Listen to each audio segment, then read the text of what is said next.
जय श्री राम। अध्यात्म धारा सुनने वाले सभी साधकों को मेरा प्यार भरा प्रणाम। आज हम लोग लाला जी के कुछ अमृत उपदेश सुनेंगे, जो लाला जी ने बताया है साधना के समय में अगर क्या क्या परेशानियां हमको आए तो हमें क्या क्या करना चाहिए। तो हमारे परदादा गुरु लाला जी के उपदेश इस प्रकार से हैं।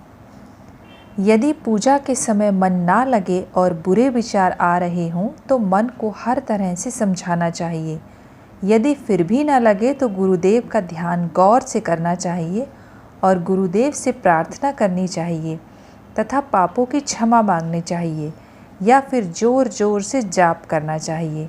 यदि इस पर भी मन ना लगे तो उस समय पूजा बंद कर देनी चाहिए।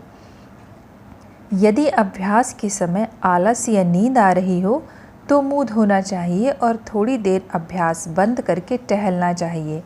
जब आलस्य भाग जाए तब पुनः अभ्यास करना चाहिए। यदि अभ्यास के समय बहुत ज़्यादा तरंगे उठती हों या नींद आ रही हो तो हर 5 मिनट के बाद यह देखना चाहिए कि वास्तव में पूजा हो रही है या इधर उधर के ख्यालों में अथवा नींद में समय बर्बाद हो रहा है। यदि कभी ज़्यादा अभ्यास करने से सर में दर्द होने लगे तो जब तक सर दर्द ठीक ना हो जाए तब तक अभ्यास बंद करके आराम करना चाहिए। खाना खाने के 2 घंटे बाद तक अभ्यास नहीं करना चाहिए। यदि अभ्यास करते समय टट्टी या पेशाब करने की इच्छा हो तो उसे पूरा करके तब अभ्यास करना चाहिए। यदि अभ्यास के समय सर्दी लग रही हो तो खूब कपड़े पहन ओढ़कर तब अभ्यास करें। साधक को अपनी साधना का हाल अपने पूज्य गुरुदेव के अलावा किसी को नहीं बताना चाहिए। साधना में गिरावट आने पर साधक को मायूस नहीं होना चाहिए। साधना में जल्दीबाजी नहीं करना चाहिए। साधना में रोशनी या चमत्कारपूर्ण बातें देखने की इच्छा नहीं रखनी चाहिए। साधक को चाहिए कि साधना के समय मन एकदम शून्य हो जाए और सन्नाटा सा छा जाए, लेकिन चैतन्यता बनी रहे तथा नींद भी ना आए। तब साधना में खूब आनंद प्राप्त होता है।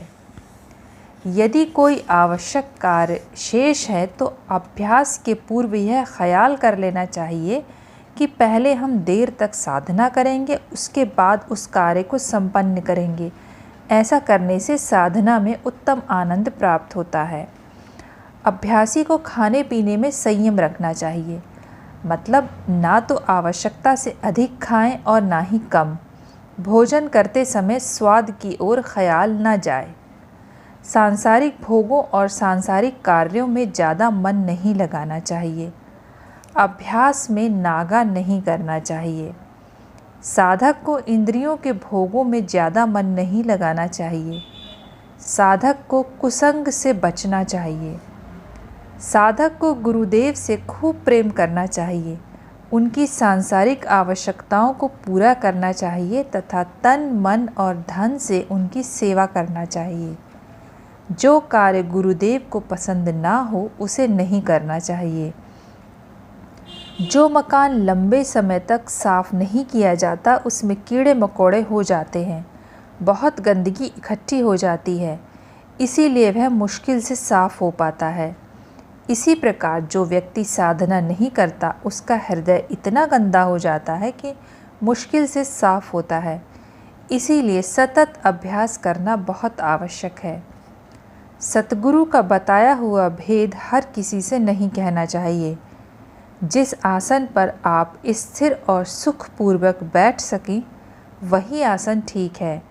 पूजा में उसी आसन में बैठना चाहिए। पूजा निश्चित स्थान पर करना चाहिए। पूजा के स्थान को सुगंधित रखना चाहिए। अभ्यास करने के पूर्व प्रार्थना अवश्य करनी चाहिए। इससे चित्त एकाग्र हो जाता है और पूजा में मन लग जाता है। गुरुदेव के द्वारा बताए गए अभ्यास को ही करना चाहिए। मनमाने ढंग से साधना नहीं करनी चाहिए। पुस्तकों से पढ़कर कोई साधन नहीं करना चाहिए, बल्कि जो गुरुदेव ने बताया हो उसी को उन्हीं के निर्देशन में धीरे धीरे करते रहना चाहिए। साधक को ऐसे कार्य करना चाहिए जिनसे साधना में लाभ प्राप्त हों और ऐसे कार्यों से बचना चाहिए जो साधना में हानिकारक हों। गुरुदेव के सम्मुख जोर से नहीं बोलना चाहिए, यह सख्त बेअदबी होती है। कोई बेअदब खुदा तक नहीं पहुंच सकता तथा वह बुजुर्गों मतलब ब्रह्मलीन संतजनों की कृपा से भी वंचित हो जाता है। जब कोई साधक गुरुदेव के आंतरिक स्वरूप के दर्शन कर लेता है और उनसे मिल जाता है तो उसको ऐसा आनंद मिलता है जिसका वह बखान नहीं कर सकता। जो सच्चे गुरु हैं वह पहले यह देखते हैं कि शिष्य को सच्ची मोहब्बत है भी या नहीं। तो ये थे कुछ हमारे परदादा गुरु श्री लालाजी महाराज के उपदेश। तो उम्मीद है कि हम सब लोग इनसे शिक्षा ज़रूर लेंगे। तो अगली बार फिर मिलते हैं। नमस्कार।